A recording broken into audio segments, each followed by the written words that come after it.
Okay, folks, so I'm back with another wee lesson here. So we're going to talk about tenths today. Now, when I say tenths, what I refer to is the tenth, the interval of a tenth.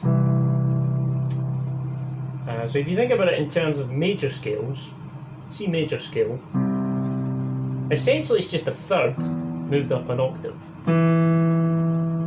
which you can play in it. You've got a wider sort of interval, so it makes for a bigger, probably more majestic sound.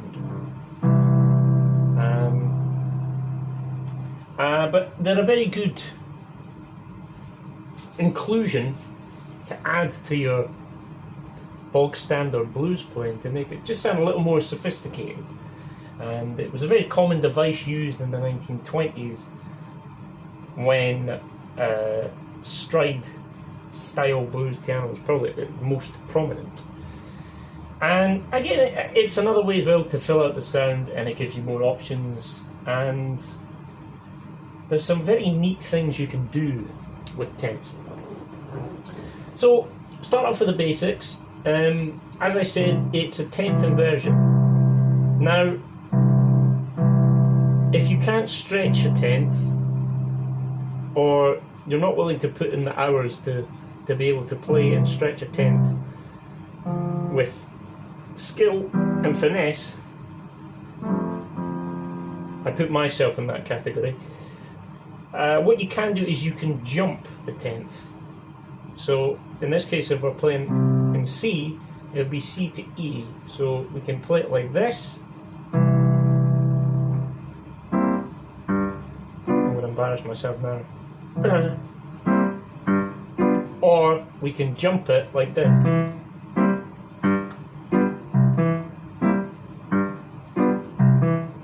So this is a major tenth I'm playing now. And a minor tenth, or I guess you could call it a 9.5.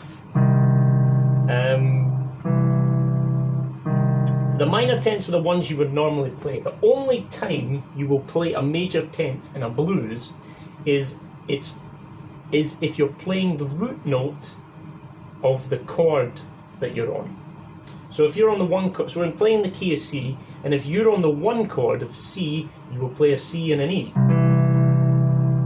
Similarly, if you are on the fourth chord in the key of C, which is F, you will play an F and an A, and so forth. So I'll talk about a few ways to use it, and then I'll talk about some turnarounds and just very basic patterns.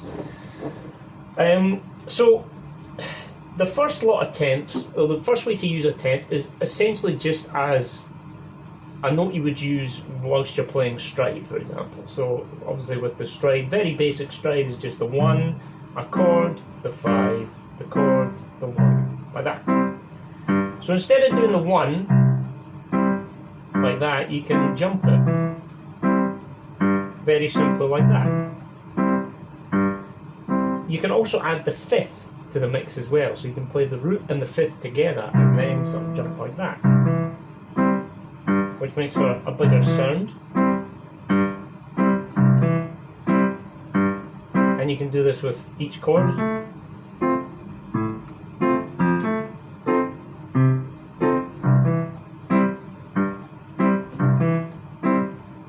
And G, simply like that. And then if you want to add a 2 to it or something, you can do it like that. Now, the great thing, a really quite intriguing thing about tenths is that, as I said, this is the only major tenth you will play. However, if you play a minor tenth, starting on E, which would be the 3rd of the chord, you will land neatly on the 5th of the chord. So you will still sound the chord, but with a different tone. And then, if you want to outline change to the 7th chord, you can put your pinky on the 5th of the C chord, which is G in this case, and then you can play a minor 10th, which will lead you up to B flat, which is the flattened 7th of the C7 chord. So you can have something like this. See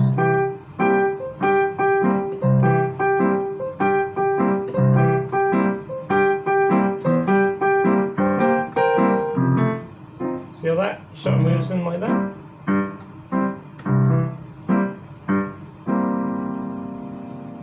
And simply for the F, and then back to the C.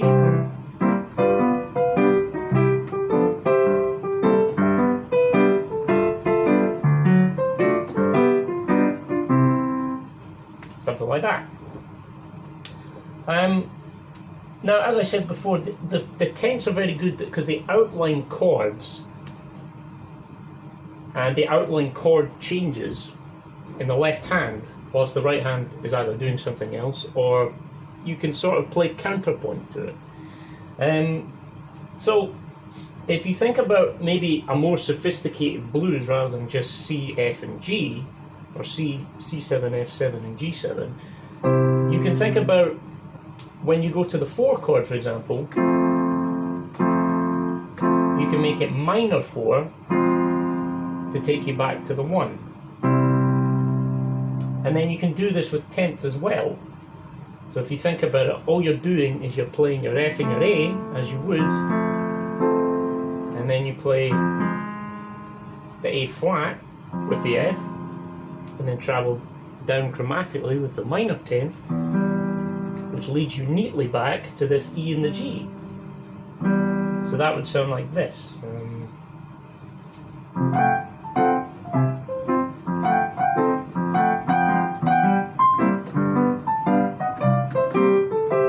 Something like that.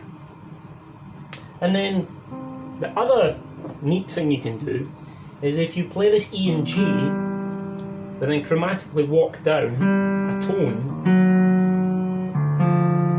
to the D, you're now on your 5 chord, and the 5th of G is D, and the flattened 7th of G is F. So you essentially move down harmonically, and it lands you on a different chord. So I'll do that from the 1 to the 4.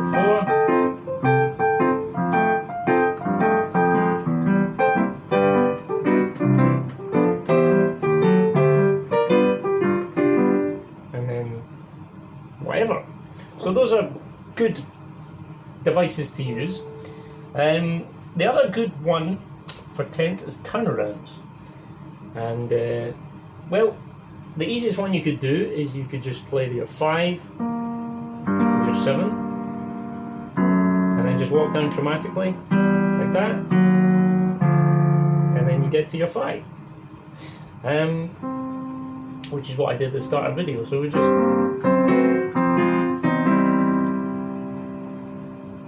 another thing I'm doing is I'm pedaling. Now what you want to do to pedal, I should probably talk about this later on, but I'll do it now. To pedal, to have an effective sort of stride with the 10th, what you want to do is you want to play the note, and as soon as you hit that 10th, take your foot off the pedal. So like this.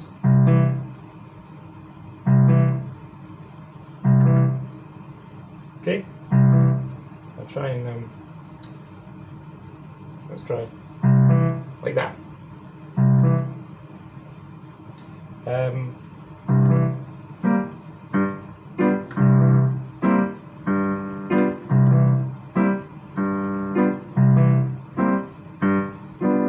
Even if you're playing a song and you don't pedal all the way through, it is useful to pedal the 10th. It makes it sound a bit more full, a bit more majestic. And we always like a bit of majestic soundscape with our playing.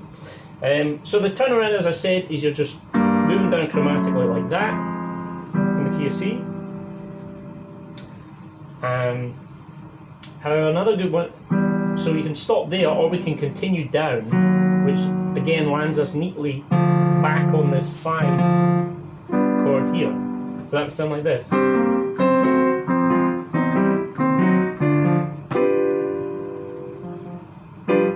Something like that.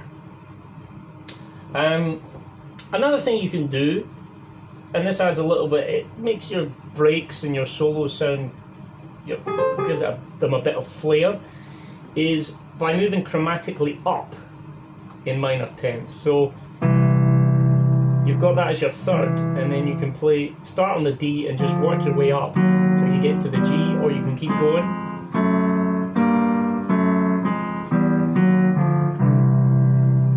So as I said, that's good for sort of solos.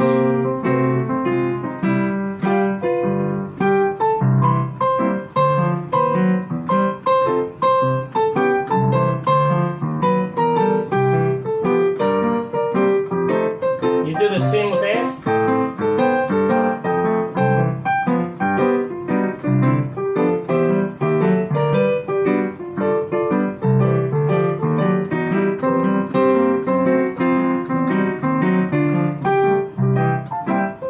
Or something like that. So as I said, you can move up, and you can do the same for the 4 chord as well.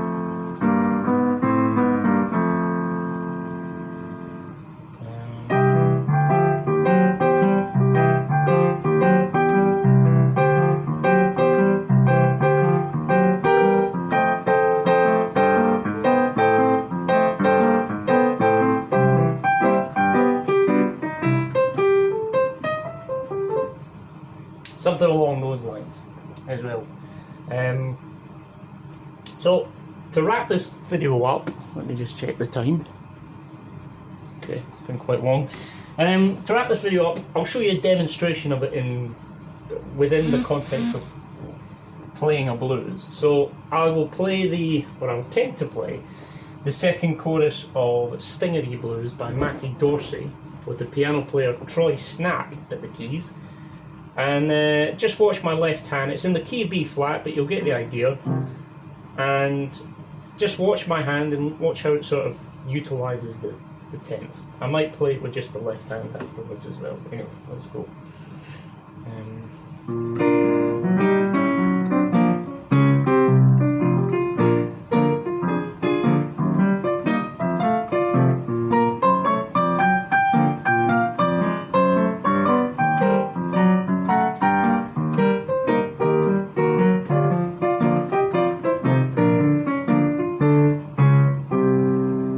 Example there. So he's playing.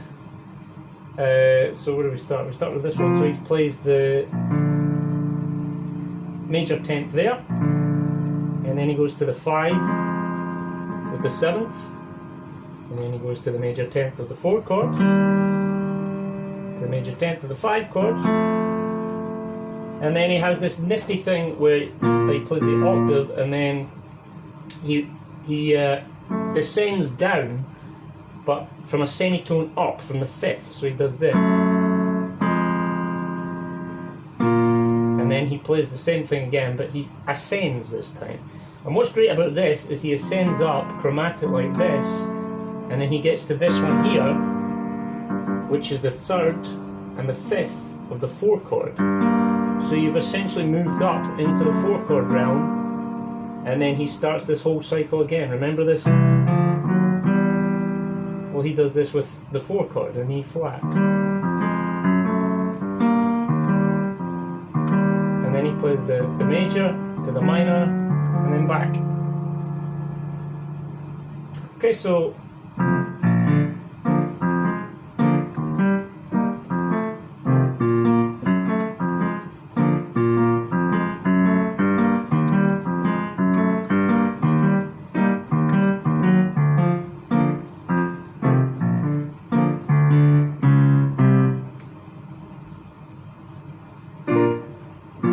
just like that. So I hope that was clear, and I hope that gets you involved in trying to utilise some 10ths into your playing.